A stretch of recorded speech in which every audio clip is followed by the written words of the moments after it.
Здравейте, съграждани! Вчера получих множество коментари относно новото приложение за синя зона във Варна. Искам да ви кажа, че самата липса на финансов документ за прехвърлянето на средства от едното приложение към другото приложение е сериозно основание за съмнение в корупция и евентуална кражба на финансови средства на варненци. Кметът обеща да е прозрачен. Вие мислите ли, че е прозрачен?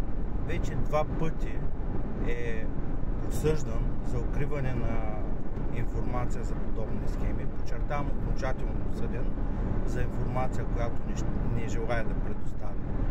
Разбирам всички хора, които ги интересува портфейлите им в приложението да бъдат заредени, но е важно все пак да разсеем всички съмнения за кражба и корупция и кмета да даде ясна информация по какъв начин са защитени техните средства и дали наистина реално са прехвърляни пари от едното приложение в другото и какво се случва с парите на варненци.